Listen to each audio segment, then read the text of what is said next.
वहाँ आसपास कोई हॉस्पिटल नहीं है और ना ही शहर की तरफ आने के लिए गाड़ी या रास्ता। नकली डॉक्टर या गलत लोगों के पास जाने के अलावा कोई उपाय नहीं है उनके पास। हमारे बिटिया को बचा लो डॉक्टर। आप बस इस बच्ची को बचा लो। एक छोटी सी कली जैसे नाजुक बच्ची को मसल दिया। पति नहीं, जल्लाद है, जल्लाद। बचपन में ही पैदा होते ही इनके माता पिता इनके रिश्ता तय कर देते हैं और 9-10 साल में ब्याह। क्या तुम्हारे पति ने? कौन सी सदी में जी रही है लोग? लाचार के शरीर में बल नहीं होता, पर उसकी चीख सीना चीर देती है।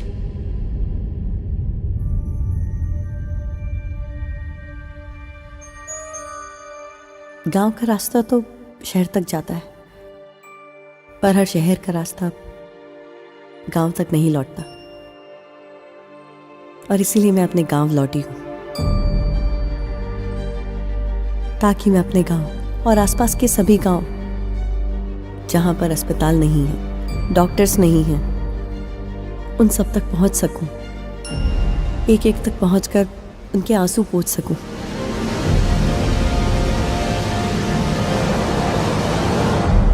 मुझे मालूम है ये सफर मुझे अकेले ही तय करना है।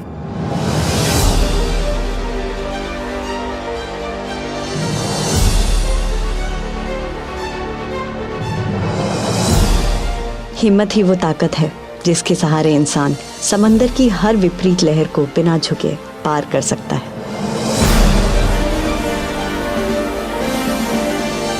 बड़े शहरों में हम सिर्फ बीमारियों से लड़ते हैं, पर यहाँ छोटे छोटे गांवों में हर बीमारी के पीछे एक लंबी सामाजिक लड़ाई होती है। भगवान पे चढ़ाया हुआ चढ़ावा कभी कोई भगत वापस मांगता है क्या? सिर्फ उसकी हड्डियां जोड़ना ही मेरा काम नहीं, उसकी हिम्मत जोड़ना भी मेरा काम। डॉक्टरनी नेता बनने चली है।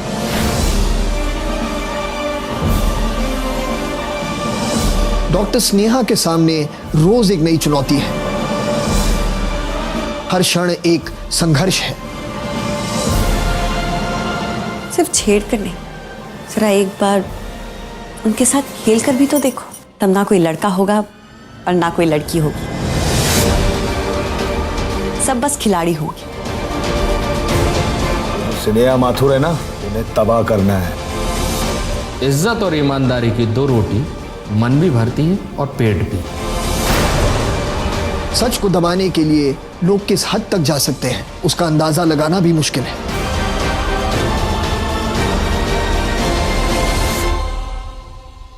कई बार मन करता है कि अपने कदम पीछे खींच लूं, फिर उन लोगों के चेहरे मेरी आंखों के सामने आ जाते हैं और मुझसे ये सवाल पूछते हैं कि क्या गरीब के स्वास्थ्य की किसी को नहीं पड़ी? क्या हम अपनी महिलाओं, अपने बच्चों को यूं ही मरने देंगे? डॉक्टर स्नेहा ना तो रुकेंगी ना ही झुकेंगी, अपनी मंजिल की ओर बढ़ते ही जाएंगी। कोई रोक सके तो रोक ले। मैं इस देश का चेहरा बदल दूंगी।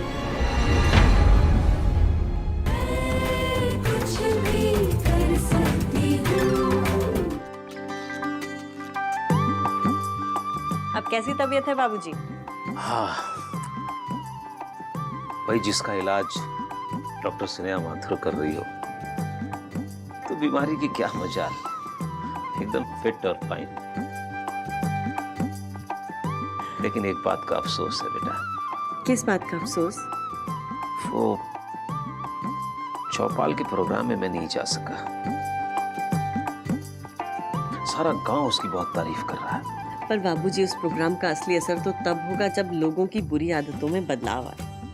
देखो बेटा, एक बात तो तुम मानती हो ना, प्यासे को कुएं तक ले जाना तुम्हारे बस में है। अब वो पानी पीता है नहीं पीता है, ये तो तुम्हारे बस में नहीं है ना। ऐसा नहीं है बाबूजी, कभी कभी प्यासे को समझाना भी पड़ता है कि भाई ये पानी पी लो, इसमें तुम्हारा ही भला है, वरना प्यासे तड़पोगे। हाँ, ये सब ठीक है।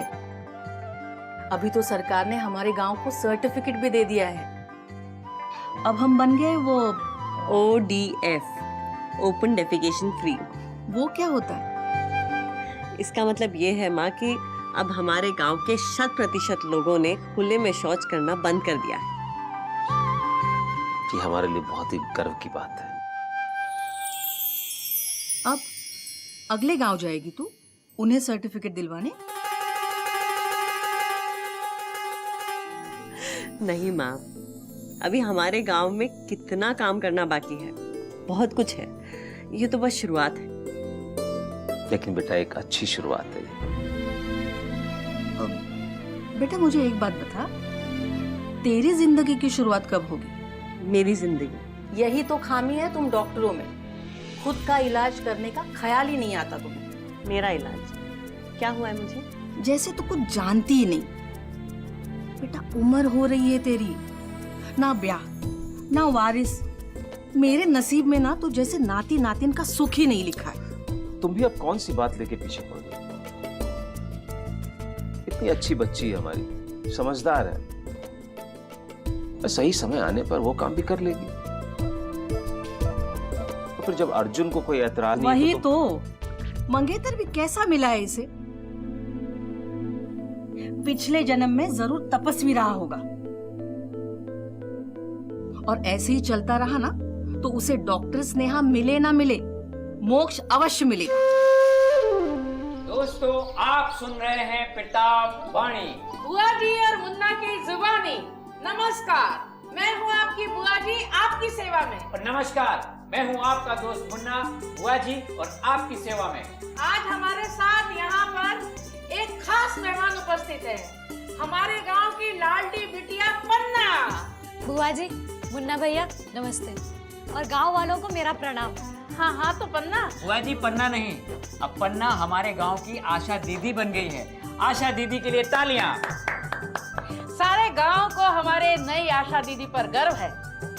भाई मेरे लिए तो ये पन्ना बिटिया ही रहेगी। क्यों पन्ना बिटिया? बिल्कुल बुआ जी। हाँ तो पन्ना उर्फ आशा दीदी, अब हमें और हमारे सुनने वालों को ये बताओ कि आशा करती क्या है? सेवा, मगर एक खास किस्म की। कैसे बेटा? बुआ जी आप समझो कि एक नदी के 2 तट हैं। इसमें समझना क्या है बेटा, वो तो होते ही हैं 2 तट। और इसी नदी के एक तट पर वो साधन और सुविधाएं हैं जो सरकार और संस्थाओं ने लोगों के स्वास्थ्य हेतु बनाए हैं, और दूसरे तट पर वो लोग हैं जिन्हें इन साधन और सेवाओं की जरूरत है। इन 2 तटों के बीच जो सेतु है उसे आशा दीदी कहते हैं। यही मेरा काम है, या तो उन साधन और सेवाओं को लोगों तक पहुंचाना, या फिर जरूरत पड़ने पर उन लोगों को इन साधन और सेवाओं तक पहुंचाना। बहुत खूब, बड़ा नेकी का काम कर रही हो बेटा। बुआ जी, हमने पन्ना यानी कि हमारी आशा दीदी से प्रेरित होकर एक दोहा लिखा है, अगर आपकी आज्ञा हो तो सुनाए। प्रेरणा हो तो ऐसी। हाँ मुन्ना, अब लिख ही दिया है तो सुना दो। हाँ जरूर। उसको कभी हताशा ना होए, उसको कभी हताशा ना होए, जिसकी अपनी बहन खुद आशा होए। वाह वाह वाह वाह वाह। मुन्ना भैया बहुत अच्छा लिखा है, शुक्रिया। अच्छा बेटी पन्ना, ये पेटी में क्या रखा हुआ है? हाँ। बुआ जी ये एक मस्त पिटारा है। मस्त पिटारा? मतलब इसमें जादू वादू है क्या? इसमें वो जादू है जो औरतों और पुरुषों की सेहत के लिए बहुत फायदेमंद है। वाह, यानी कि हर मर्ज की दवा? उससे बढ़कर नई सोच की खुराक। अच्छा तो जल्दी खोलो भाई, क्या है इसमें बताओ। बुआ जी ये मस्त पिटारा है, इसमें से एक एक करके ही जलवानुमा होगा। तो ये है पहला नमूना।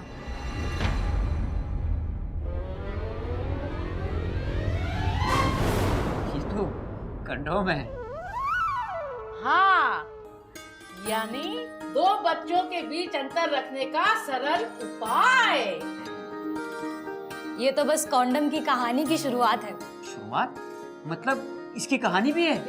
बेशक, क्योंकि जब एक पति कॉन्डम का इस्तेमाल करता है तब वो अपनी पत्नी को एक संदेशा देता है कि मुझे तुम्हारी सेहत की फिक्र है। हाँ, क्योंकि लगातार हर साल बच्चे पैदा होने से सेहत बिगड़ जाती है और ये जानलेवा भी हो सकता है। और ये तो दुनिया का हर मर्द जानता है कि जोरू बीमार तो पूरा परिवार लाचार। कहानी और भी है। कॉन्डम का इस्तेमाल करने का मतलब ये भी है कि पति अपनी पत्नी की मर्जी की इज्जत करता है। वो कैसे? बच्चा पैदा करना या ना करना, इसका फैसला पति और पत्नी दोनों को मिलकर करना चाहिए। इस निर्णय में पति और पत्नी दोनों की बराबरी की जिम्मेदारी होनी चाहिए। पत्नी को यूं ही अर्धांगिनी नहीं कहते। पति पत्नी की जिम्मेदारी? लेकिन लोगों का तो ये मानना है कि बच्चे भगवान की देन होते हैं। बच्चे भगवान की देन है, इसीलिए तो जरूरी है कि उनका ख्याल रखा जाए, उनकी सेहत का ख्याल रखा जाए। और ये तभी होगा जब एक स्वस्थ माँ बच्चे को जन्म देगी और कम से कम 2 साल तक उसका लालन पालन करने के बाद ही दोबारा गर्भवती होगी। पन्ना, तुम हमारे बीच इसी तरह आया करो और तुम्हारे मस्त पिटारे में क्या क्या है सारे गांव वालों को बताया करो। बहुत बहुत शुक्रिया बुआ जी मुझे यहाँ बुलाने के लिए। पन्ना उर्फ आशा दीदी, आपका भी हमारे इस प्रोग्राम में आने के लिए बहुत बहुत धन्यवाद। तो दोस्तों, ये थी आज की कहानी। इस कहानी में एक कंडोम के जरिए हमने एक बहुत बड़ी सीख ली है। बीवी सालों रहेगी प्यारी अगर मर्द निभाए अपनी जिम्मेदारी।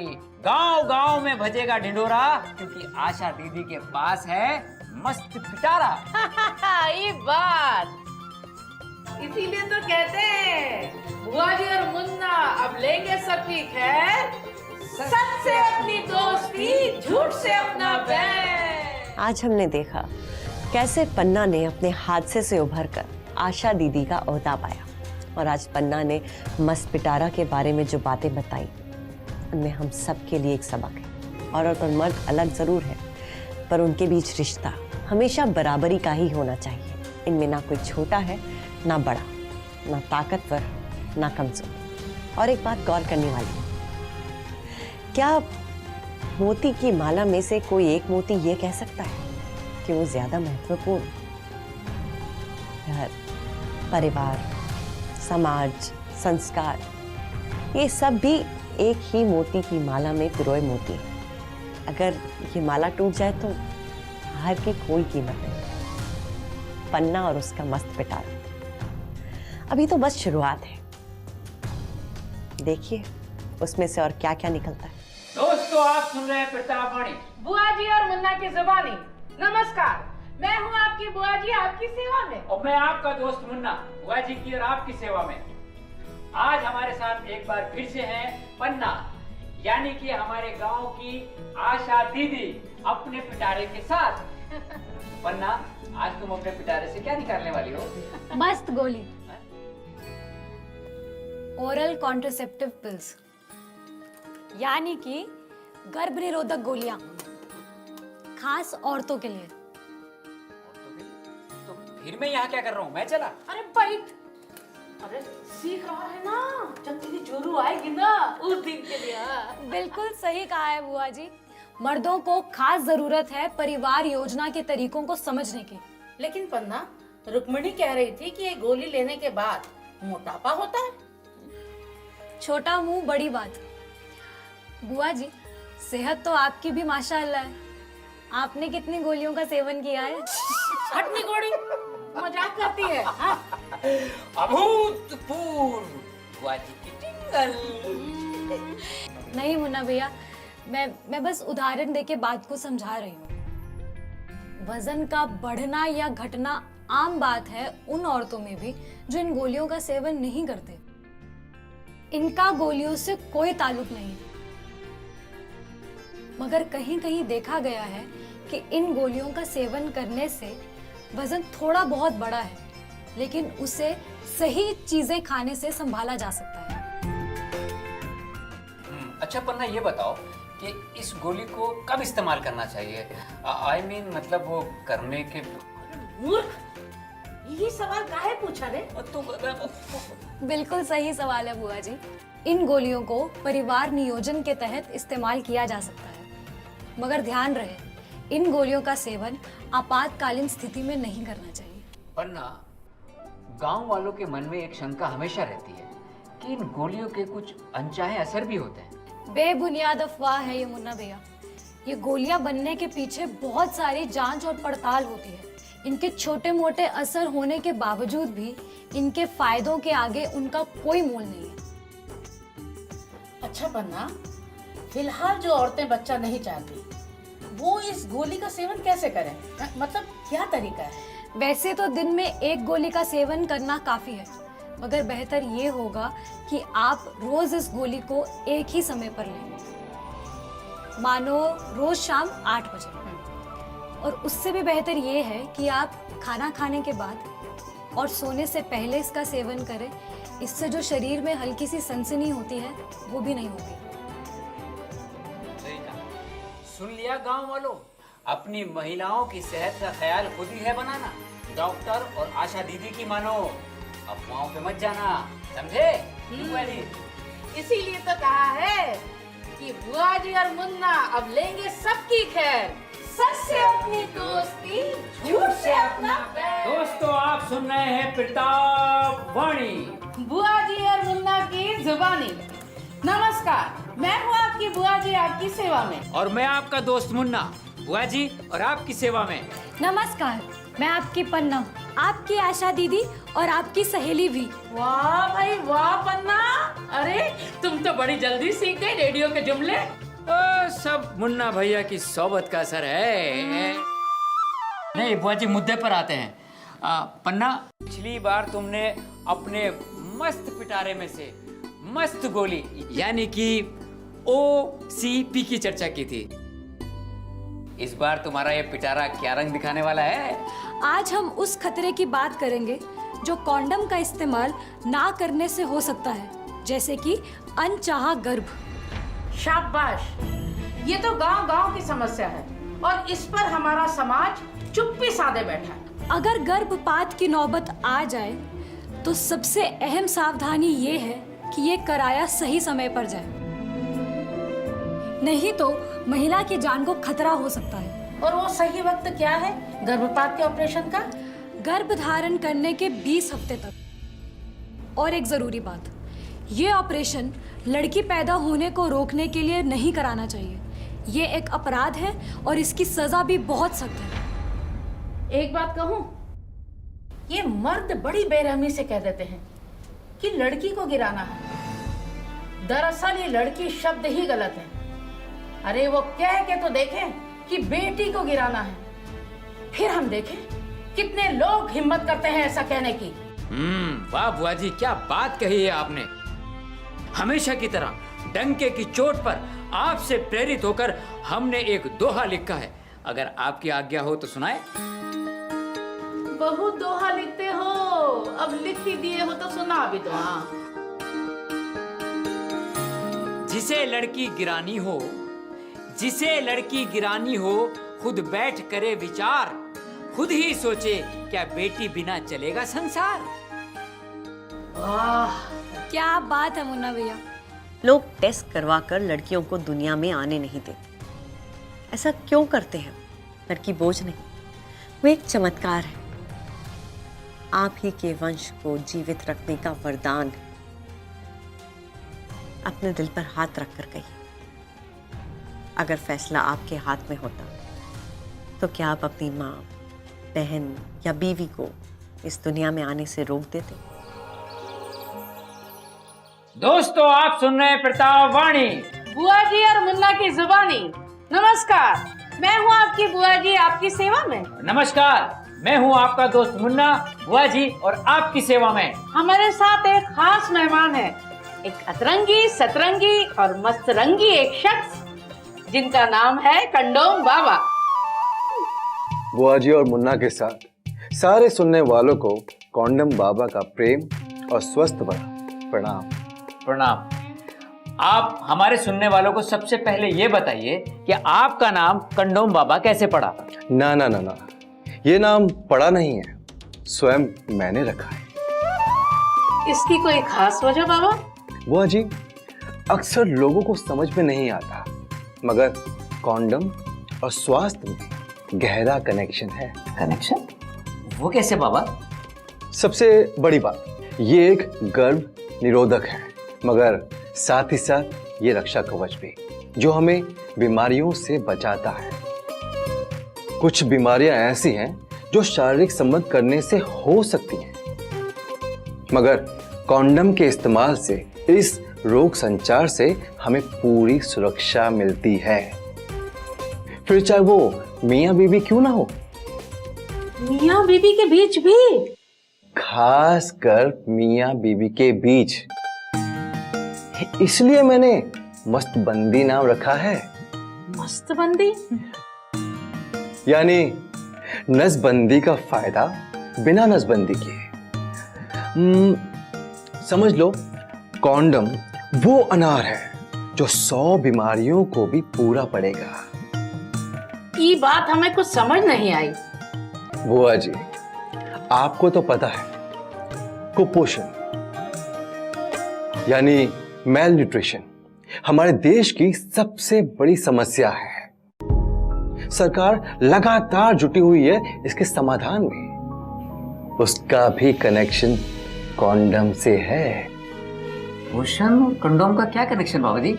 हमारे देश की एक सच्चाई, हमारे लोग बड़ी तादाद में कम उम्र में शादी कर लेते हैं, खास करके महिलाएं। इसके फलस्वरूप महिलाएं कम उम्र में मां बन जाती है, जिसका शरीर पूरी तरह तैयार नहीं होता। ओह, अच्छा, पर कैसे? गणित सीधा है। हमारी बच्ची मां बनेगी तो औलाद तो कमजोर पैदा होगी ही। कुपोषण का ये बड़ा कारण है। और इसका निवारण है कंडोम। बेशक। इसलिए जैसे हम लड़कों को कहते हैं, घर बसाने से पहले अपने पैरों पर खड़े होना सीखो। मैं लड़कियों से एक बात कहना चाहता हूं, मां बनने से पहले अपने शरीर को अपने पैरों पर खड़े होना सिखाओ। बाबा, आपने इतनी सारी जानकारियां कहां से हासिल की? दरअसल मैं एक डॉक्टर हूं। घर घर में कॉन्डम की जानकारी फैलाने में मैंने ये बाबा का वेश धारण किया है। लेकिन ऐसा क्यों किया आपने? भाई, डॉक्टर के पास बीमार आता है, मगर बाबा के पास सारे आते हैं। तो मुझे उन लोगों तक पहुंचना है जिनको कम जानकारी होने की बीमारी है। कम जानकारी? अरे बाबा, कंडोम की जानकारी किसे नहीं है? हैरान हो जाओगे मुन्ना, मेरा एक पेशेंट है, मैंने उसको कॉन्डम इस्तेमाल करने के लिए कहा था, क्योंकि वो और उसकी जोड़ू दोनों 1 साल तक उनको औलाद नहीं चाहिए थी। और 1 महीने के बाद वो रोते और चिल्लाते हुए आया कि मेरी जोड़ू पेट से है। कंडोम इस्तेमाल करने के बाद भी? जी हाँ। अरे, कॉन्डम इस्तेमाल करने के बाद भी। अरे नहीं बाबा, ये तो लगभग नामुमकिन है। अरे हुआ ये, उनको पता ही नहीं था कि कॉन्डम कैसे इस्तेमाल किया जाता है। अरे बुआ जी, दुनिया में इतने मासूम लोग भी हैं। बाप रे बाप। जैसे हम गांव में जाके सबको समझाते हैं, मैं कॉन्डम को अपने अंगूठे में डाल के उसको दिखाया कि कॉन्डम को ऐसे डाल के इस्तेमाल किया जाता है। लो, कर लो बात। महाशय ने शारीरिक संबंध के बाद कॉन्डम तो लगाया, मगर अंगूठे। बाप रे बाप, दुनिया में ऐसे लोग भी होते हैं। अंगूठे। और बच्चा हो गया। वो तो नहीं था।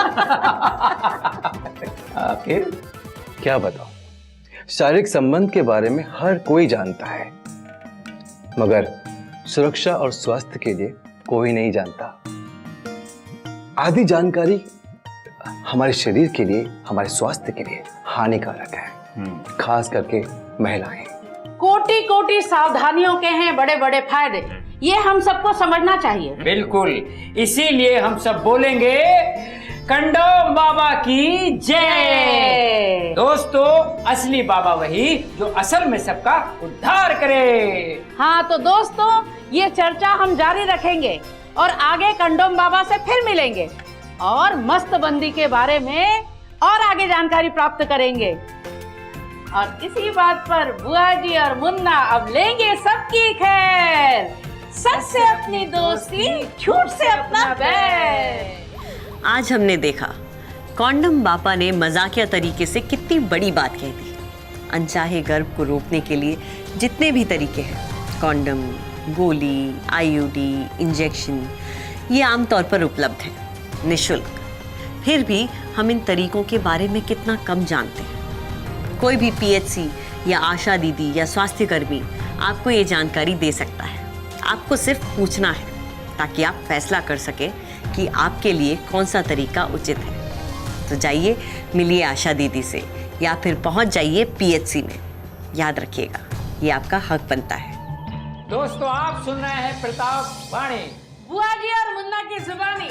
नमस्कार, मैं हूँ आपकी बुआ जी, आपकी सेवा में। नमस्कार, मैं हूँ आपका दोस्त मुन्ना, बुआ जी और आपकी सेवा में। और पब्लिक की डिमांड पर एक बार फिर हमारे साथ हैं कंडोम बाबा। नमस्कार कंडोम बाबा। जय हो कॉन्डम, जय सुखी परिवार। कंडोम बाबा आज हमें नसबंदी के बारे में बताएंगे। नसबंदी नहीं मुन्ना, मस्तबंदी। मस्तबंदी कहो। मस्तबंदी? मस्तबंदी एक आजादी है ताकि पुरुष अपने पारिवारिक जीवन को खुशी से जी सके, 100% बेफिक्र होकर। इसलिए तो कॉन्डम हमारे मस्ती के पिटारे का अहम हिस्सा है।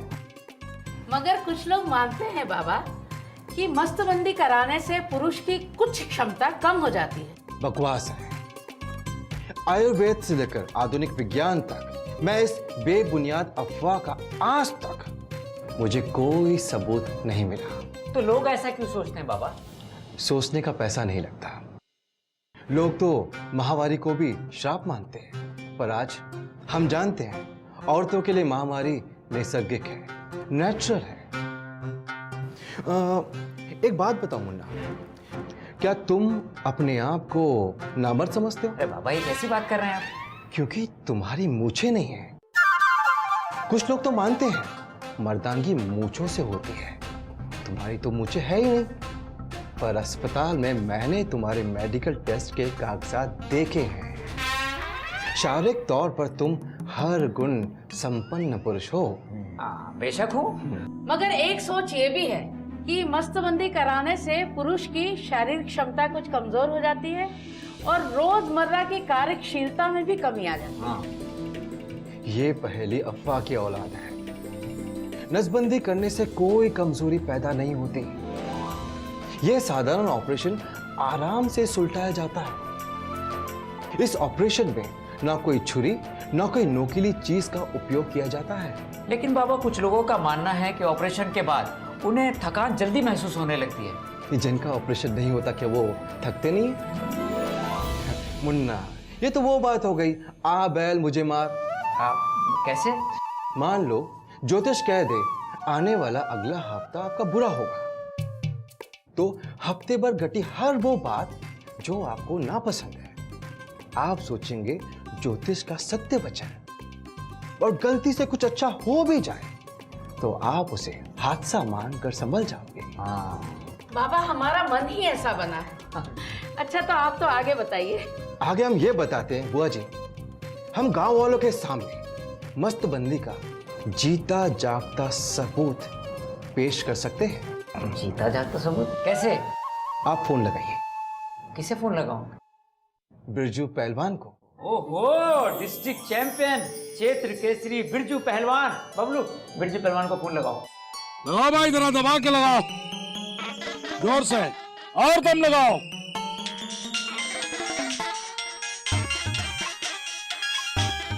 नमस्कार बिरजू, जय हो कॉन्डम। नमस्ते कॉन्डम बाबा, डॉक्टर साहब कैसे हैं? नमस्कार बिरजू, तुम ही हो जो हमारे दोनों नामों से मुझे संबोधित करते हो। इस वक्त मैं बुआ जी और मुन्ना के साथ हूँ। रेडियो पर? वाह, क्या बात है। नमस्ते बुआ जी, प्रणाम। प्रणाम बिरजू। नमस्ते मुन्ना। नमस्ते भैया, नमस्ते। हमारा सपना था रेडियो पर आने का, तो आज पूरा हो गया। अरे जमकर कर जो बिरजू, सारा गांव सुन रहा है तुम्हें। बिरजू भैया, हम नसबंदी पे चर्चा कर रहे हैं यहाँ। अरे मर्द, नसबंदी नहीं, मस्त बंदी कहो, मस्त बंदी, जो हमारा जीवन को ही बदल दिया। हाँ। तो आप हमारे सुनने वालों को बताएं कि आपने ये ऑपरेशन कब करवाया है? अरे दूसरा बच्चा होने के बाद लगभग 6 साल पहले आओ का। मतलब क्षेत्र केसरी बनने से पहले? अरे हाँ, ऑपरेशन के बाद क्षेत्र केसरी का खिताब हम 3 बार जीत चुके हैं। यानी ऑपरेशन के बावजूद तुम्हें कुश्ती लड़ने में कोई कमजोरी महसूस नहीं हुई? अरे कैसी कमजोरी और काहे की कमजोरी? अरे वो कहा है कि हमारी बैटरी एक बार ऑन हो जाती है ना, तो सामने वाले को चित्त करने के बाद भी चलती रहती है। और हम एक ही दिन में 2-2 मुकाबला भी कर ले, तब भी हमारी बैटरी चलती रहती है। का कौंडम बाबा? अच्छा बिरजू, ये मुन्ना तुमसे कुछ एक नाजुक सवाल पूछना चाहता है। अरे पूछो पूछो, हम पहलवान लोग भी नाजुक सवाल का जवाब दे सकते हैं। बिल्कुल बिल्कुल। बिरजू भैया, हम पूछना चाह रहे थे कि ऑपरेशन के बाद आपकी मर्दानगी पर कोई फर्क पड़ा? अरे बहुत फर्क पड़ा, मजा जो है दुगना हो गया। हम मियाँ बीवी में पहले से कहीं ज्यादा प्यार बढ़ गया। काहे कि फिक्र मिटा तो प्यार और बढ़ा।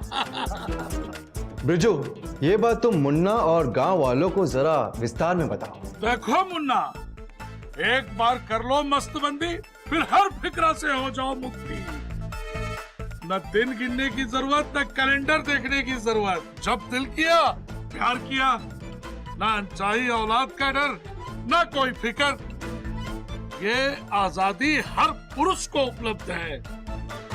बस बरतो अक्लमंदी और करा लो मस्त बंदी। ये हुई ना बात, तो सुन लिया गांव वालों। जब अफवाहों से होगी सच्चाई की टक्कर, तो जीत सच्चाई की होगी। जय हो कॉन्डम, जय मस्तबंदी, जय हो। तो बुआ जी और मुन्ना लेंगे सबकी खैर। सच से अपनी दोस्ती, झूठ से अपना बैर। आज हम कॉन्डम बाबा से मिले रेडियो स्टेशन पर। उनकी बातें सुनने में बहुत मजा आया, साथ साथ बहुत सारी गलत धारणाओं और फायदों के बारे में जानकारी मिली। मस्तबंदी यानी पुरुष नसबंदी को लेकर गलत फहमियों की एक लंबी लिस्ट है। ये डर बैठ गया है कि इससे आदमी कमज़ोर हो जाता है, उसकी मर्दानगी कम हो जाती है, वगैरह वगैरह। मैं समझती हूँ बिरजू पहलवान से मिलकर बहुत सारी बातें स्पष्ट हो गई हैं। पुरुषों के लिए गर्भ निरोध का दूसरा विकल्प है कॉन्डम। कॉन्डम के इस्तेमाल का सबसे महत्वपूर्ण गुण है डबल प्रोटेक्शन, यानी दुगनी सुरक्षा। इससे अनचाहा गर्भ नहीं होता और ख़ास करके एड्स एवं यौन संबंधी बीमारियों यानी STI के फैलने से ये बचाव करता है। मर्दों को अपनी सोच बदलनी होगी, क्योंकि मर्द बदलेगा तो देश भी बदलेगा। देखते रहिए, मैं कुछ भी कर सकती हूँ। आप सुन रहे हैं प्रतापवाणी, बुआ जी और मुन्ना की जुबानी। नमस्कार, मैं हूँ आपकी बुआ जी, आपकी सेवा में। और नमस्कार, मैं हूँ आपका दोस्त मुन्ना, बुआ जी और आपकी सेवा में। और दोस्तों, आज हमारे साथ 2 ऐसे मेहमान हैं जिन्होंने पूरे गांव का दिल जीत लिया है। हम स्वागत करते हैं हम सबकी प्यारी दुलारी बेटी गांव की आशा दीदी पन्ना और उनके मंगेतर यानी के गूगा गूगी के निर्माता समीर का। आप लोगों का हम तहे दिल से शुक्रिया अदा करते हैं कि आप हमारे स्टूडियो में तशरीफ लाए। नमस्ते। मेरी तरफ से भी पहली बार आया हूँ यहाँ, बहुत अच्छा लग रहा है। अच्छा लग रहा है तो बता भी दो। क्या? यही कि गांव वाले तुम्हारे रिश्ते को क्या नाम देते हैं?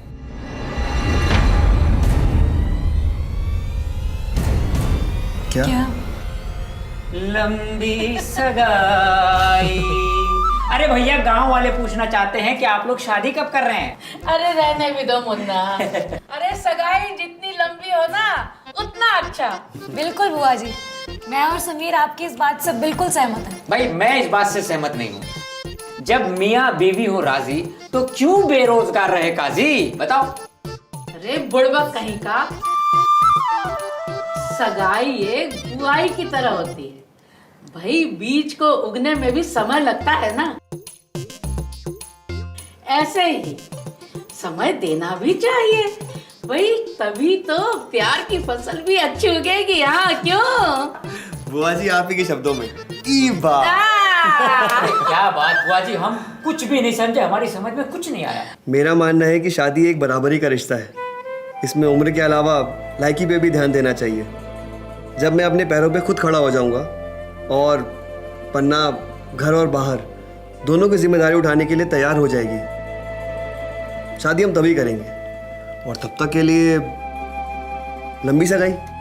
अब गिरी चवन्नी मुन्ना, लंबी सगाई का एक और फायदा है, दोनों को वक्त मिल जाता है एक दूसरे को समझने का, जानने का, एक दूसरे की पसंद नापसंद जानने का। क्यों, समझ में आया कुछ मुन्ना कि नहीं? हाँ वो समझ में नहीं। मुन्ना भैया, आप लंबी सगाई की बात कर रहे हो, हमने तो ये तय किया हुआ है कि शादी के बाद होगा लंबा हनीमून, कम से कम 3 सालों तक। वाह वाह वाह वाह, ये बात।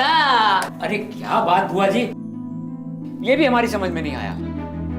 पन्ना का कहने का मतलब है कि शादी के कम से कम 3 साल तक हम लोग औलाद पैदा नहीं करेंगे। उसका पालन पोषण, पढ़ाई लिखाई, इन सब के लिए एक साधन की जरूरत होती है। पन्ना, तुमने क्या कहा था मुझसे? हम हमारी दुनिया में औलाद तभी लाएंगे जब हमें यह पूरा विश्वास हो कि हम उसे अपने से बेहतर जिंदगी दे सकेंगे। हाँ बुआ जी, ये बात तो हम समझ गए। औलाद को बोझ नहीं बनने देना चाहिए, उनके सपनों को हमें पूरे होने देना चाहिए। बिल्कुल सही कहा। एक बड़ी दिक्कत है हमारे समाज में कि हम अपनी बहुत छोटी बेटियों की शादी कर देते हैं और उसके सर पर सवार हो जाते हैं कि 1 साल के अंदर बच्चा पैदा करो। अब इतनी छोटी उम्र में उसका तन और मन मां बनने के लिए तैयार है कि नहीं, ये सोचने वाली बात है।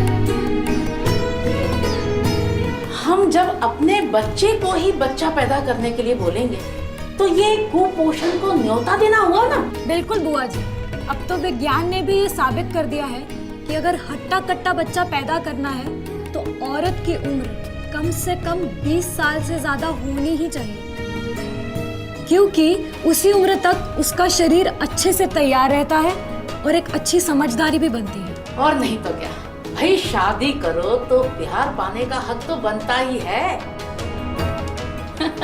इसीलिए कुछ साल प्यार को ही पालो, आखिर जवानी सिर्फ एक बार आती है। भाई बुआ जी, ये तो बिल्कुल सही बात है।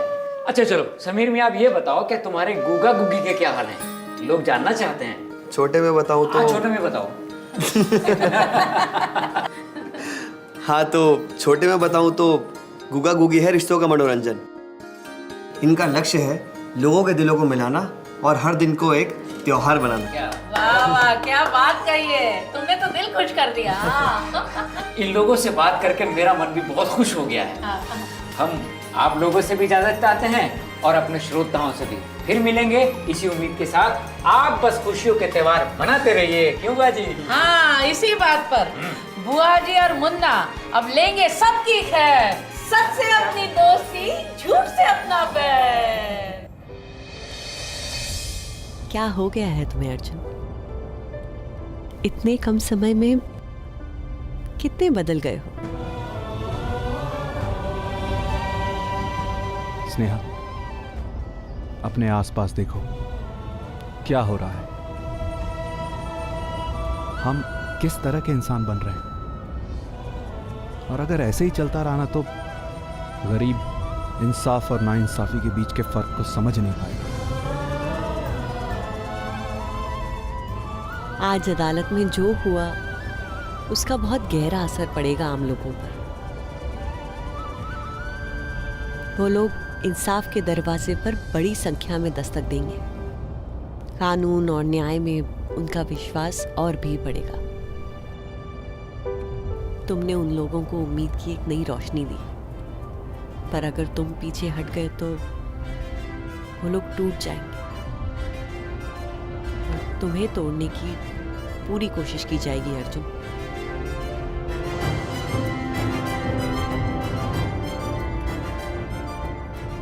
नहीं स्नेहा, मैंने ये कदम पीछे हटने के लिए नहीं उठाया।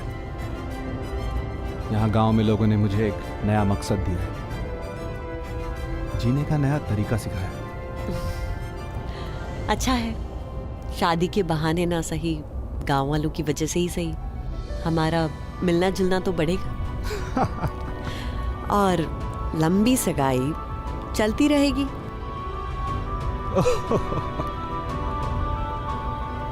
लंबी सगाई।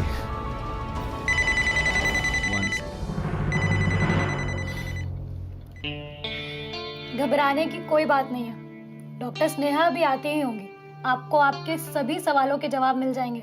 मेरी लुगाई तुम्हारी सहेली है, इसी खातिर मैं यहाँ आया हूँ। और मैं आपकी और अपनी सहेली की सेहत का ख्याल पूरा रखूंगी। नमस्ते। जी नमस्ते। बैठिए बैठिए। जी। स्नेहा दी, ये एक कलावती है और ये इनके पति प्रसाद। मैंने आपको बताया था ना। हाँ, बहुत अच्छा कि आप लोग यहाँ आए। बेहतर होगा कि आप अपनी बात खुद बताएं, खुलकर बात करें। जी, मुझसे एकदम खुलकर बात कीजिए। मुझे अपनी दोस्त भी मानिए, सिर्फ डॉक्टर नहीं। हमारे 2 बच्चे हैं और जी दरअसल अभी हम और कोई बच्चे नहीं चाहते हैं। ये तो बहुत अच्छी बात है। देखिए कितना आसान है बताना। मगर मुझे मतलब इन्हें कॉन्डम से ना जाने कौन सा बैर है, कहते हैं उसमें कोई बात ही नहीं है। स्नेहा दी, मैंने इन्हें बताया है कि कॉन्डम के अलावा और भी कई तरीके हैं। जी अच्छा कलावती, तुम्हारी उम्र कितनी है? जी अगले महीने 19 की हो जाऊंगी।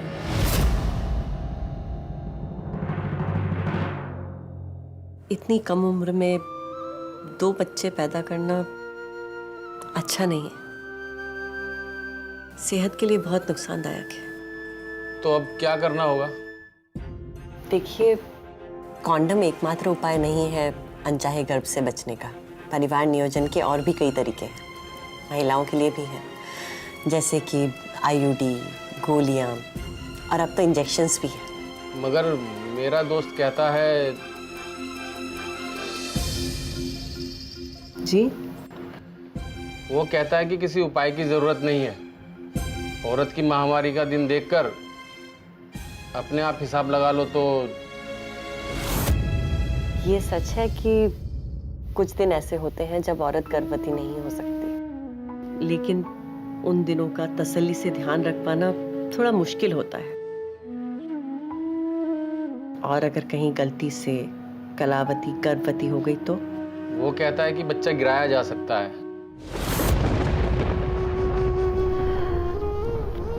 आपका ये दोस्त कौन है? उससे मिलना पड़ेगा। बहुत ही गलत बातें सिखाई है उसने आपको। गर्भपात गर्भ नियोजन का उपाय नहीं है, और इसका हर्जाना औरत को अपने शरीर से चुकाना पड़ता है। बार बार गर्भपात कराने से जान को भी खतरा है। नहीं नहीं, मैं कलावती को किसी खतरे में नहीं डालूंगा। आप बस उपाय बताइए, मगर उसमें कोई खतरा नहीं होना चाहिए। एक उपाय ऐसा है जो आपको 100% बेफिक्र कर देगा। कौन सा उपाय? उसे मस्तबंदी कहते हैं, और जिन पतियों ने उसे कराया है वो काफी खुश हैं इससे।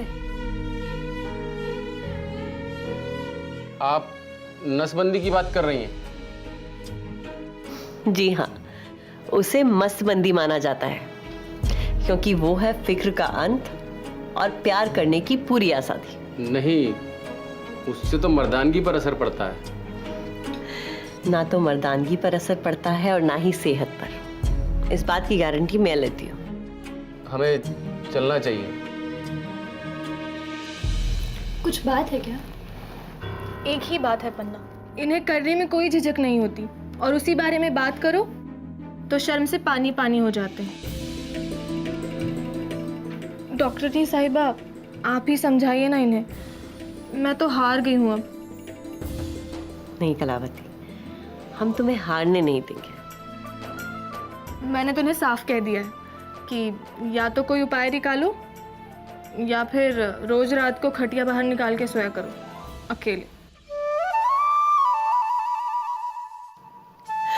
उसकी नौबत नहीं आएगी। प्रसाद जी, आप अपनी पत्नी से बहुत प्यार करते हैं ना? जी। बस तो फिर मस्तबंदी से अच्छा तोहफा एक दंपति के लिए कोई हो ही नहीं सकता। मान जाइए।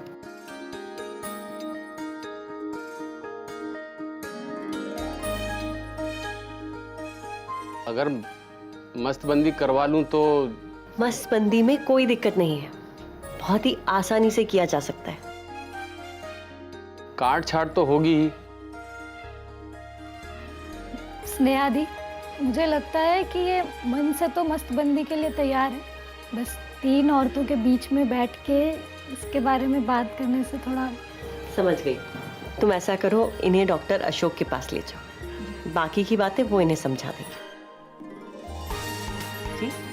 जी जी, शुक्रिया इतना अच्छा उपाय बताने के लिए।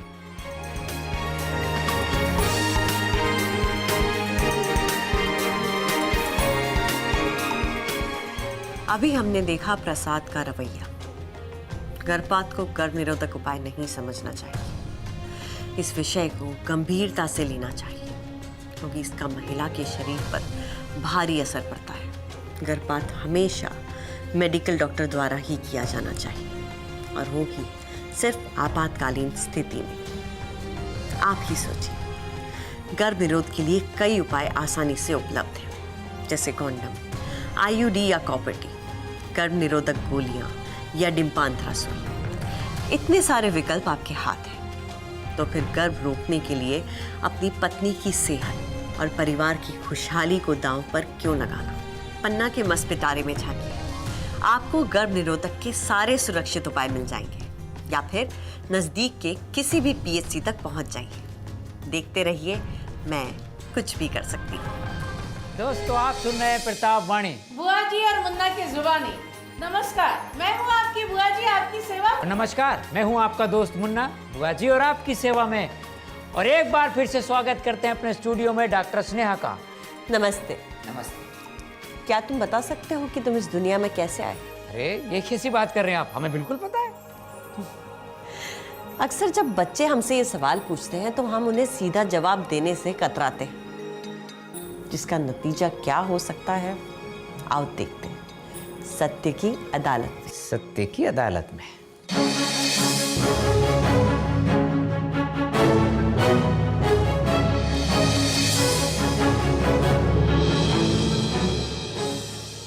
बैठिए।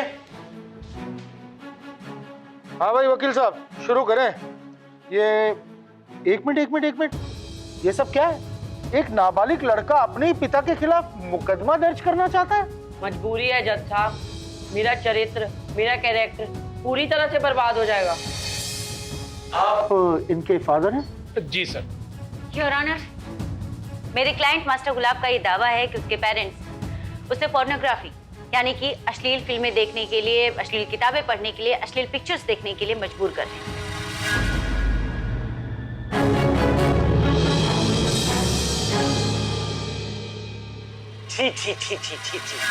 छी। ये दावा एकदम बेबुनियाद, सरासर झूठ और घटिया दावा है योर ऑनर। मतलब कोई पेरेंट्स क्यों चाहेंगे कि उनका सपूत पोर्नोग्राफी देखने या पढ़ने के लिए मजबूर हो? मैं चाहता हूं, मेरी दिली इच्छा है कि ये मुकदमा अभी के अभी यही खारिज किया जाए। Case dismiss. ये हमारा काम है ना? हाँ, हमें करने दीजिए, आप अपना काम कीजिए ना।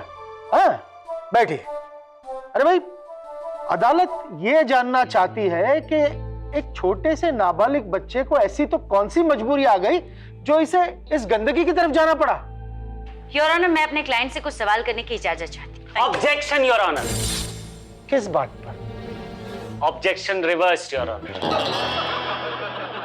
You may proceed. Master Gulab, आपको ऐसा क्यों लगता है कि आपके पेरेंट्स आपको पोर्नोग्राफी की तरफ धकेल रहे हैं, देखने के लिए मजबूर कर रहे हैं? बेटा योर ऑनर, एक बार मैंने मेरे पिताजी से सवाल पूछा कि बच्चे कैसे पैदा होते हैं, तो उनका कहना था कि हमने भगवान से मन्नत मांगी कि हमारी बगिया में एक फूल खिल जाए, और मैं आ गया। ये कहने का एक तरीका है योर ऑनर, ये एक कहने का तरीका है, सवाल का सही जवाब नहीं है। वो भी मेरे पिताजी हैं, कोई माली नहीं। फिर वही सवाल मैंने मम्मी से भी किया कि मैं यहाँ कैसे आया, तो उनका भी यही कहना था कि हम हॉस्पिटल गए, जो सबसे सुंदर बच्चा दिखा उसे घर ले आए। ये कोई सब्जी मंडी थोड़ी ना, जो हाथ में आया वो घर ले आए। हर बार मुझे कहने के तरीके मिलते हैं, सवाल के सच्चे जवाब नहीं। अब सुनिए मेरे पेरेंट्स क्या कहते हैं। वो कहते हैं आसमान से तारा टूट के हमारे पालने में आ गिरा। कोई कहता है कि फरिश्ता आया था सपने में जिसने माँ को बेटे का वरदान दे दिया। I mean, for God's sake, Your Honor, doesn't anyone have sex anymore?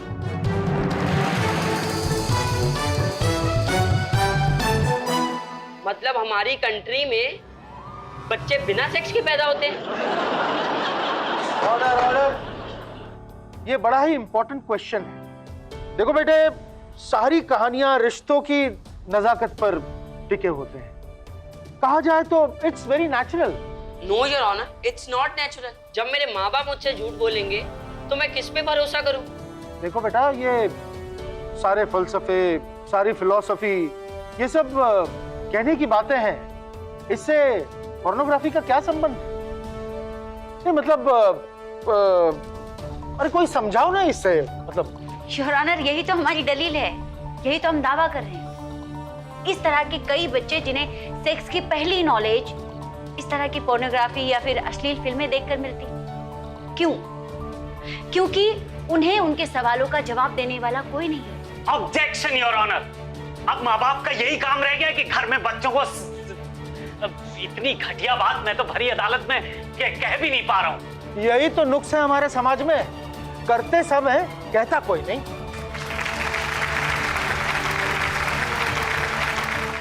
Your honour, मैं डॉक्टर शेखर को कटघरे में बुलाना चाहूंगी, उनसे कुछ सवाल। इजाजत है।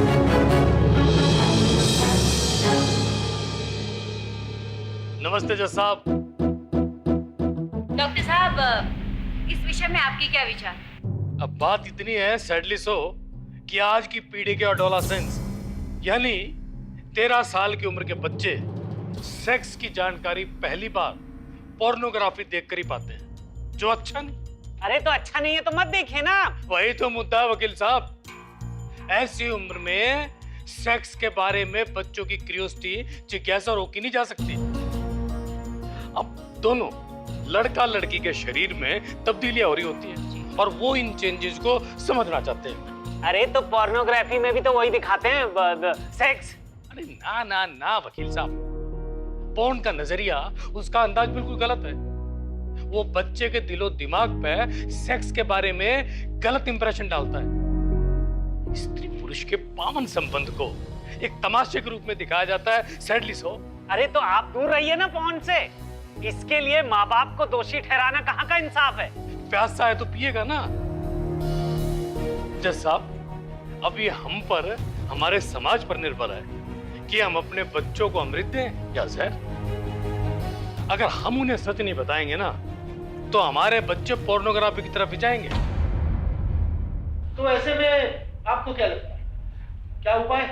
अगर हम हमारे बच्चों के दिमाग में डाल दें कि सेक्स एक वाहियात चीज है, तो आगे जाके ना तो वो अपनी खुद की और ना अपने पार्टनर की इज्जत कर पाएंगे। Objection your honour. सदियों से हमारी सोसाइटी ऐसे ही चलती आ रही है, तो आज इस बारे में इतना फ्रैंक होने की क्या जरूरत पड़ गई? इतना खुल के बात करने की क्या जरूरत है? वकील साहब, शायद आप भूल रहे हैं, हमारे यहाँ इसे कला और गहरे प्रेम का दर्जा दिया गया है।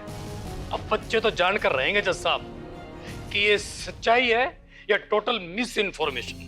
तो आपके कहने का मतलब यह है कि पेरेंट्स को बच्चों के साथ सेक्स के रिलेटेड बातें करनी चाहिए? जी बिल्कुल करनी चाहिए। हम सारे के सारे पैदा होते हैं सेक्स के जरिए। ये कोई शर्मनाक चीज नहीं है, ये तो एक नेचुरल सी सच्चाई है। ये पोर्नोग्राफी से कहीं बेहतर विकल्प है, मतलब बेटर ऑप्शन। आप इस अदालत को कुछ कहना चाहेंगे? जी बिल्कुल कहना चाहेंगे। डॉक्टर साहब आपका बहुत बहुत धन्यवाद, मैडम जी आपका बहुत धन्यवाद, और जज साहब आपका भी बहुत बहुत बहुत धन्यवाद। कंटिन्यू कीजिए ना आगे। आज हम माँ बाप को एहसास हुआ है कि झूठी शान और फालतू के शर्म की आड़ में हम अपने बच्चे को अंधेरे में ढकेल रहे। सर, सबसे पहले तो विषय ये है कि इस बात को बहुत नॉर्मल समझा जाए। यदि कोई माँ बाप अपने बच्चों से बात करने में सामर्थ्य नहीं रखता तो बेहतर विकल्प है हमारे पास। आज किताबें हैं, काउंसलर हैं, डॉक्टर्स हैं और भी बहुत सारी चीजें हैं। और धन्यवाद, हम आपका इशारा समझ रहे हैं। भाई सबसे पहले तो हम पेरेंट्स को ये स्वीकार कर लेना चाहिए कि बच्चों की जिज्ञासा यानी क्यूरियोसिटी रुकने वाली नहीं है। पहले तो हम इसे नॉर्मल समझ लें, तभी तो हम अपने बच्चों को सही राह दे सकेंगे। बेटा, आज से मैं तुम्हें सच्चाई बताऊंगा। ये तो पोर्नोग्राफी की कोई जरूरत ही नहीं। ना ना बिल्कुल नहीं, मैं हूं ना। योर ऑनर, अब क्या हुआ? इस बात पर मुझे कोई ऑब्जेक्शन नहीं है। Thank you. So case dismiss. एक मिनट योर ऑनर। अब क्या हुआ? एक सेल्फी ले लें? आइए।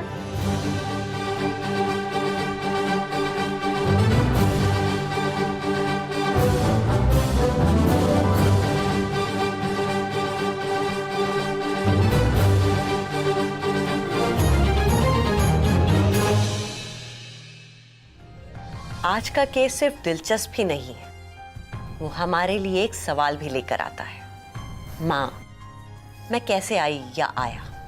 ये सवाल हर बच्चा अपने माँ बाप से पूछता है और हम उसे कहते हैं चुप बेशरम, या फिर सवाल का जवाब घुमा फिरा कर देते हैं। ये दोनों ही बातें खतरनाक हो सकती हैं। संतान की पैदाइश के पीछे एक विज्ञान है जिसके बारे में चर्चा करना स्वाभाविक होना चाहिए, वरना हमारे बच्चे दोस्तों की कही सुनी बातों, व्हाट्सएप की सनसनीखेज क्लिप्स या फिर अश्लील वीडियोस को ही ज्ञान मान लेंगे, जिसका गहरा और नुकसानदायी असर हमारे ही बच्चों की मानसिकता पर होगा।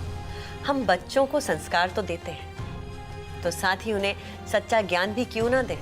और शायद इस समस्या के पीछे एक और समस्या छिपी है।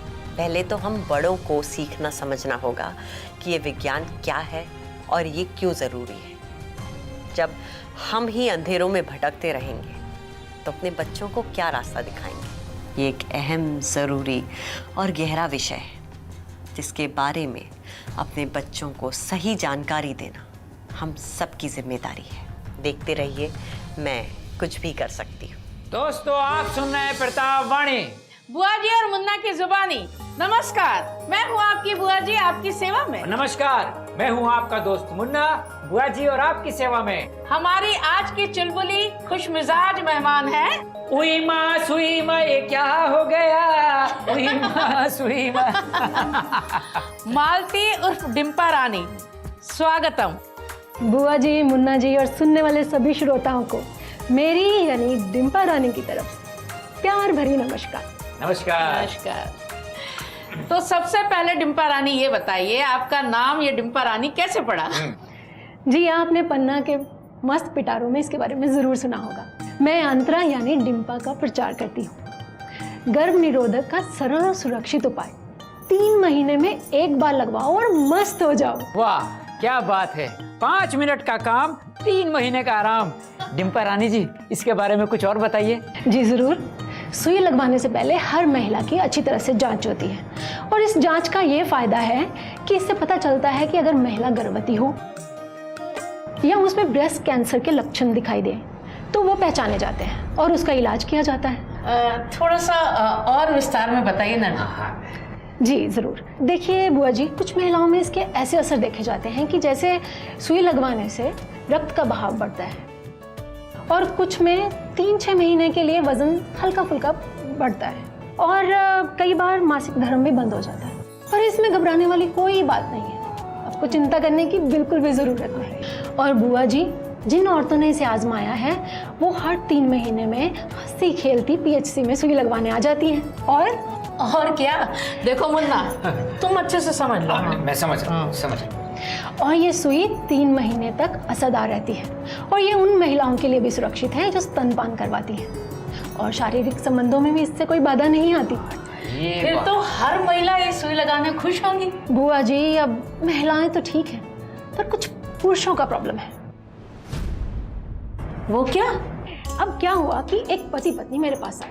पत्नी बेचारी गैया और पति ये मूंछों को ताव देने वाला मर्द। अच्छा, फिर कहने लगा, डिम्पा बहन जी, मैं वो कंडम वंडम नहीं यूज करूंगा और ना ही अपनी पत्नी को कोई उपाय करने दूंगा।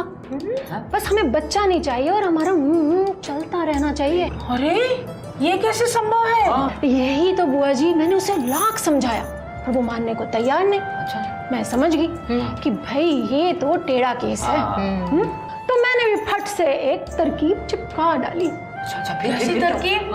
मैंने कहा, भाई साहब सुनिए, आपको बस इतना करना है, एक आधी उबली भिंडी, एक मिर्ची और एक लौंग का सेवन रोज करना है। क्यों? फिर क्या?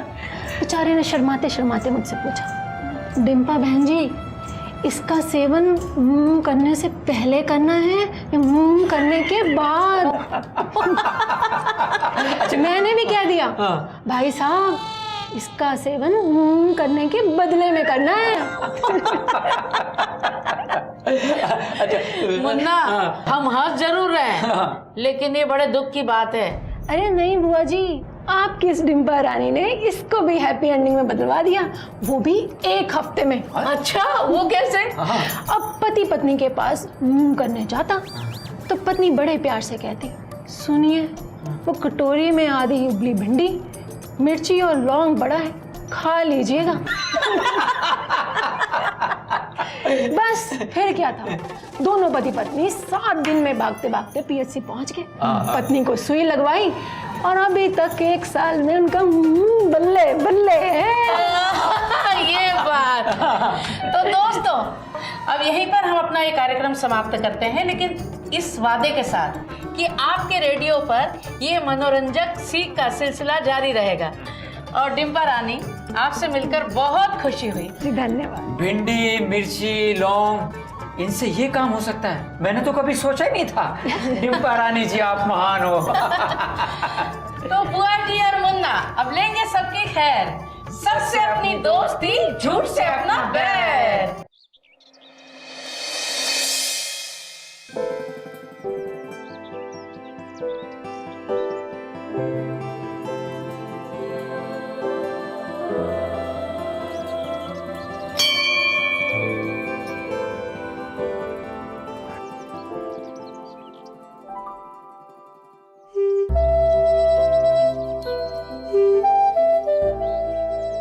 पन्ना, तुमने भगवान से क्या मांगा? मैंने भगवान से कुछ नहीं मांगा। तो इतनी देर से तुम आंखें बंद करके क्या कर रही थी अंदर? मैं भगवान से पूछ रही थी कि उन्हें क्या चाहिए, वो क्या चाहते हैं, मैं क्या करूं उनके लिए। तो क्या कहा उन्होंने? भगवान ने कहा कि तुम आशा हो, इसलिए जहां भी अंधेरा है वहां आशा की किरण बन जाओ।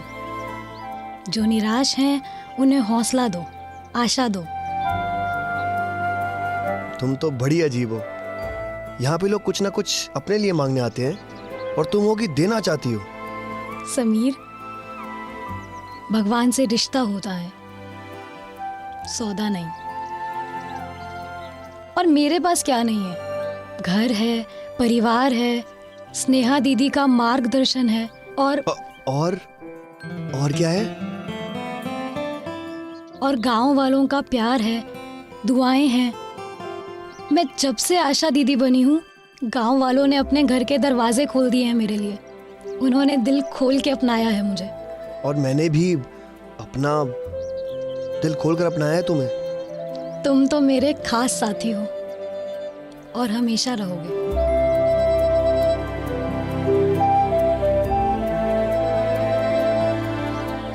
मैंने भगवान से प्रार्थना की कि भगवान आपने मुझे सब कुछ दिया है, अब बस शक्ति दो कि मैं समाज की सेवा कर सकूं।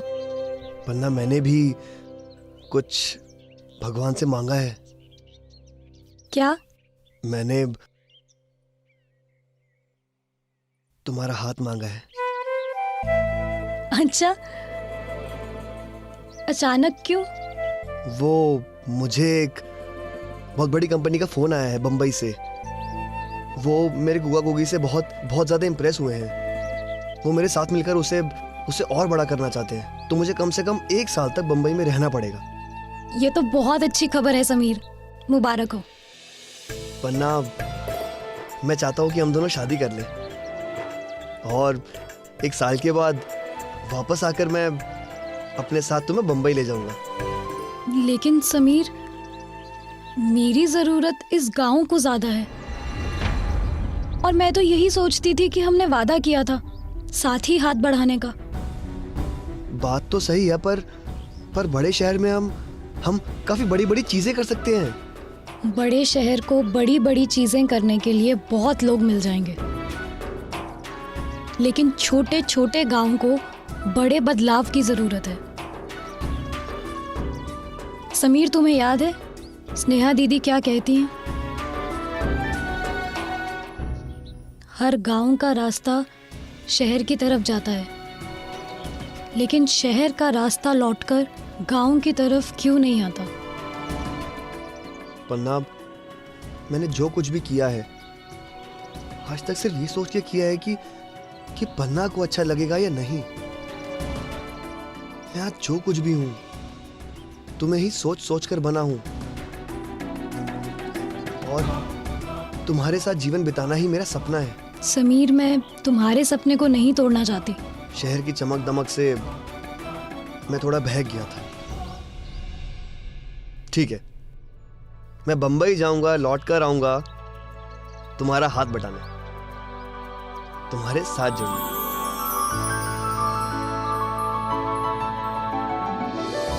शादी तो होगी नहीं। कोई बात नहीं, तब तक हमारी लंबी सगाई चलती रहेगी।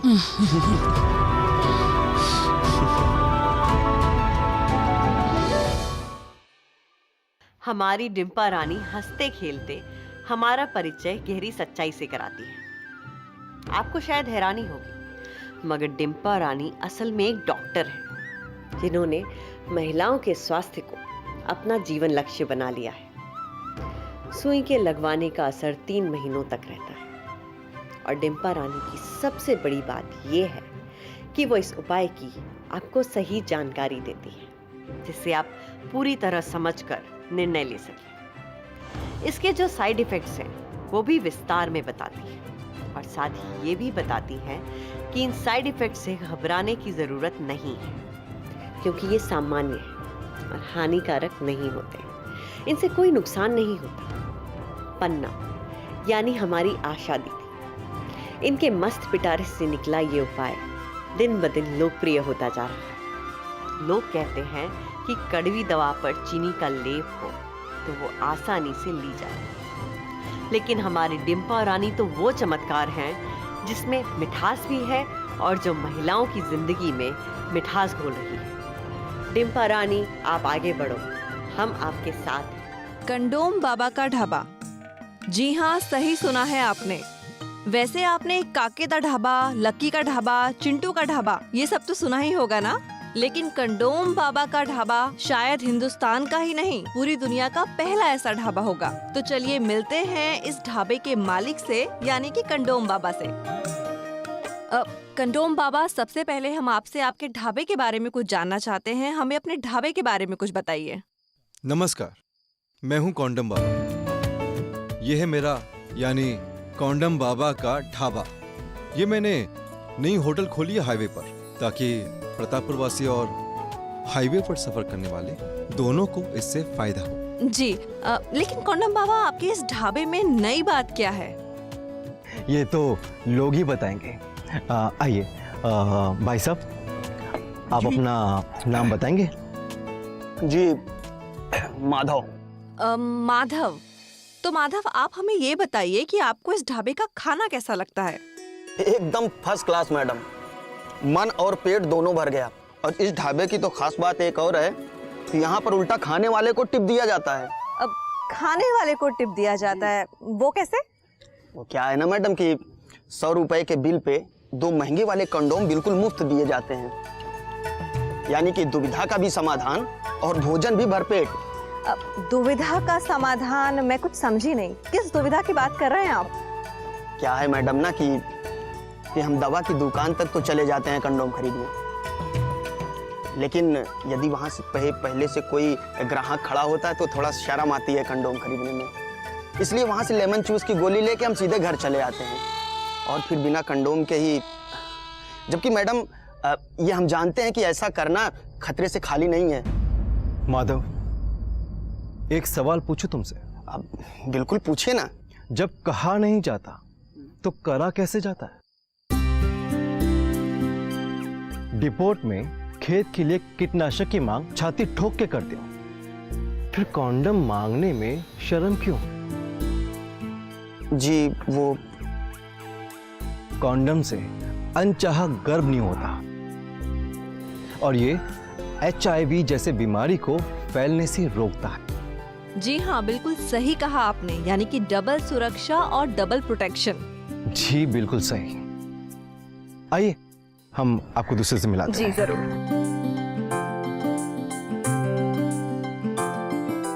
भाई साहब, आप अपना नाम बताएंगे? जी हमीद।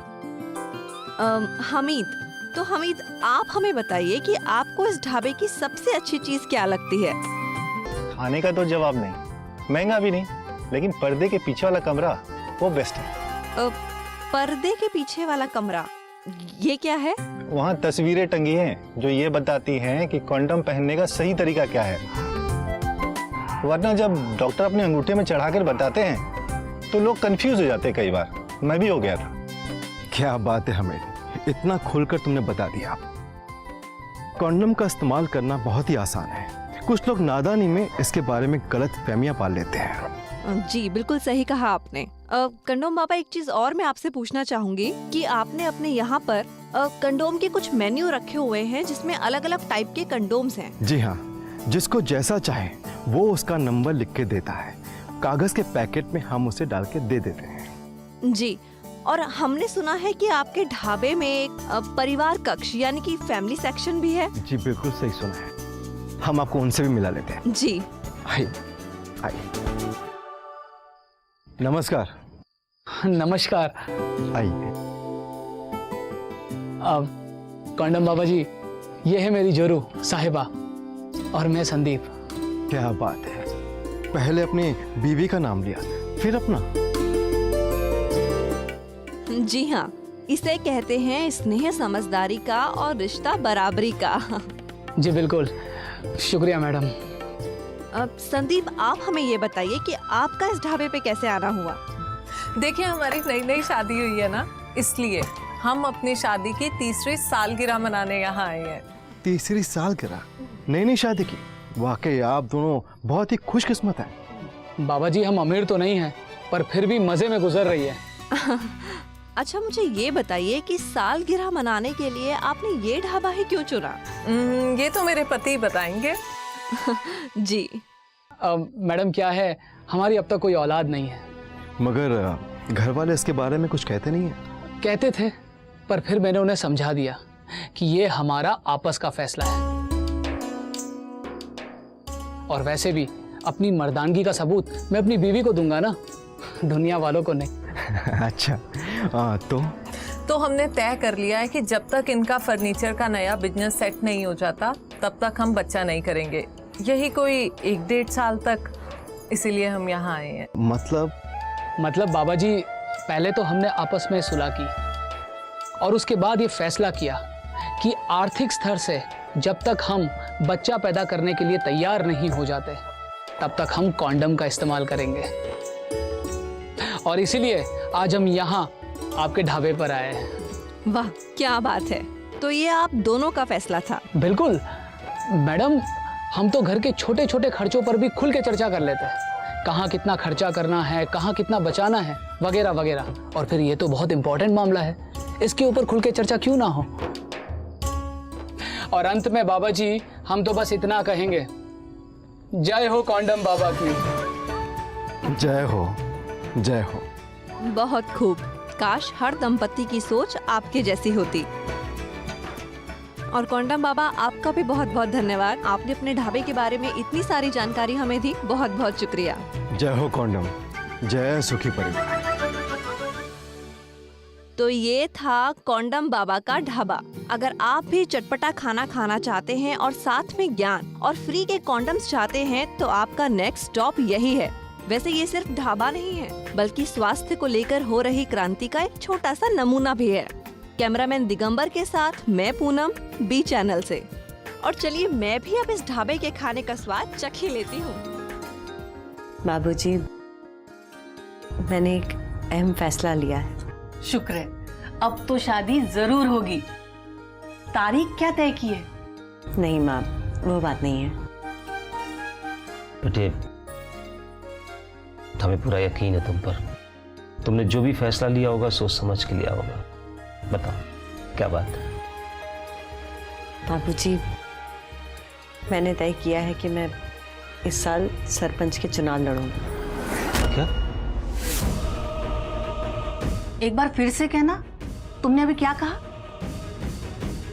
माँ, मैं इस साल सरपंच के पद के लिए चुनाव लड़ूंगी। बाबूजी, मैंने बहुत सोच समझकर ये कदम उठाया है। इस गांव के लिए ये बहुत जरूरी है।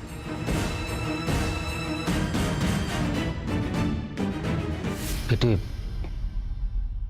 फैसले लेने का तुम्हें पूरा अधिकार है, लेकिन तुम्हारी माँ जो कह रही है वो भी सही है बेटा। तुम चुनाव लड़ोगी, हमें हर पल तुम्हारी फिक्र रहेगी। बाबूजी, मेरे अंदर ये जो हिम्मत है, ताकत है, ये कहाँ से आई?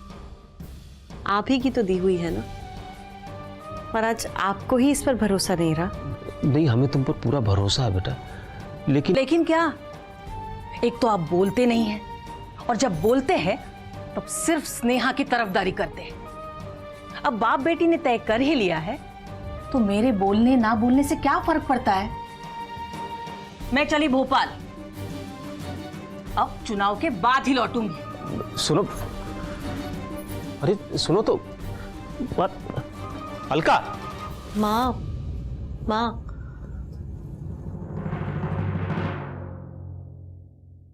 बाबूजी, मैं आपसे एक सवाल पूछना चाहती हूँ। बोलो बेटा। ये जो फैसला मैंने लिया है, ये सही है या गलत? आपकी क्या राय है?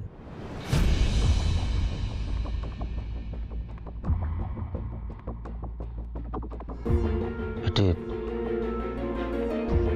तुम्हारे इस सवाल का जवाब मैं अभी नहीं दे पाऊंगा।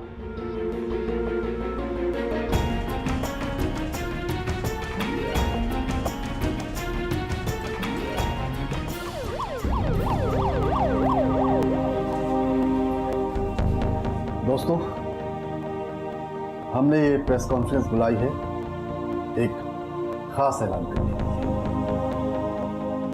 हम डॉक्टर स्नेहा माथुर के नेतृत्व में सुकून हेल्थ सेंटर की स्थापना करने जा रहे हैं। हमें उम्मीद है कि एक आइडियल यानी आदर्श हेल्थ सेंटर बनेगा। इस लक्ष्य को हासिल करने के लिए हमने हर मुमकिन कोशिश की है। आदर्श का मतलब जरा विस्तार से समझाएंगे आप? यह आदर्श डॉक्टर स्नेहा माथुर का सपना है प्रतापपुर के लिए। इस विषय में डॉक्टर स्नेहा माथुर से बेहतर आपको और कौन बताएगा। डॉक्टर स्नेहा माथुर।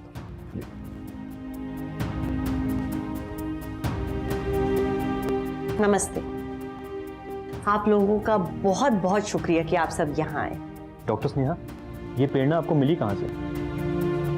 महिला स्वास्थ्य के मौजूदा हालात देखकर। डॉक्टर स्नेहा, आप किस टाइप के हालात की बात कर रही हैं? देखिए, महिलाओं और बच्चों के स्वास्थ्य का एक गहरा असर पूरे परिवार पर होता है। वो कहावत आम है कि अगर घर की महिला बीमार तो बीमार सारा परिवार। पूरी तरह अध्ययन करके हमने बुनियादी तौर पर 3 मुद्दों को पहचाना है। पहला, बहुत नजदीक, दूसरा, बहुत ज्यादा, और तीसरा, बहुत जल्दी। डॉक्टर स्नेहा, आप इस बात को थोड़ा डिटेल में एक्सप्लेन कर सकती हैं? जी देखिए, बहुत नजदीक यानी 2 बच्चों के जन्म के बीच का अंतर। हमारे देश में 59% महिलाओं के पहले और दूसरे बच्चे के बीच का अंतर 36 महीनों से कम है, जबकि ये कम से कम 3 साल होना ही चाहिए। नहीं तो इसका बहुत बुरा असर पड़ता है माँ और बच्चे दोनों के स्वास्थ्य पर। इसे कहते हैं बहुत नजदीक। और ये बहुत ज्यादा यानी बहुत ज्यादा आबादी। हमारे देश के 14% बच्चे ऐसे हैं जो अपने परिवार के चौथे या उससे भी ज्यादा नंबर की संतान है। यानी हर 7 में से 1 बच्चा ऐसा है जो अपने परिवार का चौथा बच्चा है, जिसका बहुत ही बुरा असर पड़ता है बच्चे की देखरेख पर। इसे कहते हैं बहुत ज्यादा। और बहुत जल्दी? ये हम सबके लिए बहुत दुख की बात है। हम अपनी लड़कियों का बचपन छीनकर उन्हें माएं बना रहे हैं। 15 से 18 वर्ष की उम्र के बीच की लगभग 8% लड़कियां हमारे देश में गर्भावस्था में हैं। इनमें से 5% अपने बच्चे को जन्म दे चुकी हैं, या फिर 3% की कोख में उनका पहला बच्चा पल रहा है। इसे कहते हैं बहुत नजदीक।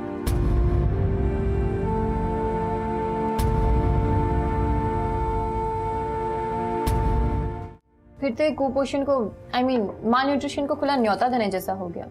एग्जैक्टली। अगर हमारी बच्चियां ही बच्चे पैदा करेंगी तो ये खतरा तो होना ही है। और एक सच ये भी है कि राष्ट्रीय स्वास्थ्य सर्वे यानी NFHS 4 के अनुसार हमारे देश में 1.29 करोड़ महिलाएं ऐसी हैं जो 2 बच्चों के बीच अंतर रखना चाहती हैं। तो फिर वो अंतर रख क्यों नहीं पाई?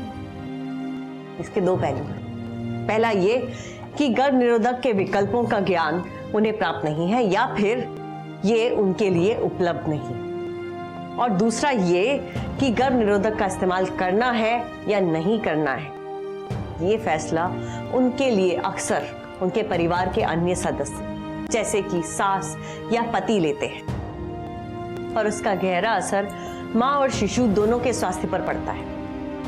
कैसा असर? जान का भी जोखिम है।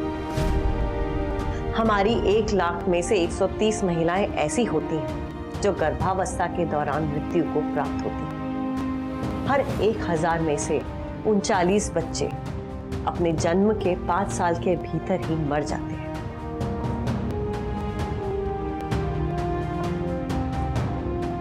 हमारा लक्ष्य ये है कि 2030 तक इस आंकड़े को 130 से घटाकर 70 तक ले आएं। गर्भ निरोध के विकल्पों में नसबंदी का क्या योगदान है? अगर सभी आंकड़ों को मिला लिया जाए तो महिला नसबंदी की मात्रा 75% और पुरुष नसबंदी की मात्रा सिर्फ 1%। सबसे पहले तो इस मामले में समानता लाने की जरूरत है। पर ऐसा क्यों मानती है आप? वो इसलिए क्योंकि महिलाओं को नसबंदी का विकल्प सिर्फ तभी चुनना चाहिए जब उन्हें आगे कोई बच्चा पैदा ना करना। और फिर आज के जमाने में IUD यानी कॉपर टी, गोलियां और इंजेक्टेबल्स यानी सुई जैसे कई विकल्प उपलब्ध हैं, जो कि शायद उनके लिए ज्यादा बेहतर साबित हो सकते हैं। डॉक्टर स्नेहा, आपका ये सुकून? मेरा नहीं, प्रतापपुर का सुकून। ओह सॉरी, मेरा कहना है कि ये एक बिग आइडिया है, लेकिन इसका आयोजन एक छोटे से गांव में क्यों? क्योंकि यहीं पर इसकी सबसे ज्यादा जरूरत है। इलाज को वहां पर होना चाहिए जहां पर मरीज हो। ओह, तो ये कारण है सुकून का? बिल्कुल। देखिए, साधन का होना और उसका उपलब्ध होना, इन दोनों में बहुत बड़ा अंतर है, खास करके हमारे गांवों में। मतलब ये कि हमें मरीज को साधन तक नहीं लाना है, बल्कि साधन को मरीजों तक पहुंचाना है। डॉक्टर स्नेहा, आप ये बता सकते हैं कि आप ये काम कैसे करने वाली हैं? जी बिल्कुल, हमारे स्वास्थ्य कर्मी आशा, ANM कार्यकर्ता, ये सभी सिर्फ स्पेशलिस्ट नहीं है, ये हमारा प्रचार विभाग है। ये गांवों में लोगों तक जाएंगे और मुझे उम्मीद है कि उन सभी तक सुकून को पहुंचाएंगे। डॉक्टर स्नेहा, एक आखिरी सवाल।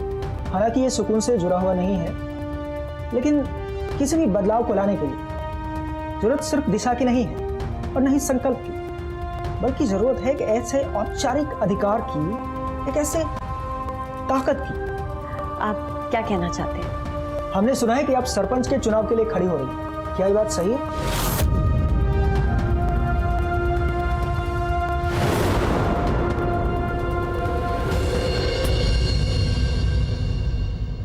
आप सबने सही सुना है। मैं इस बार प्रतापपुर में सरपंच के पद के चुनाव में उम्मीदवार के तौर पर खड़ी हो रही हूं। आप सबका बहुत बहुत शुक्रिया।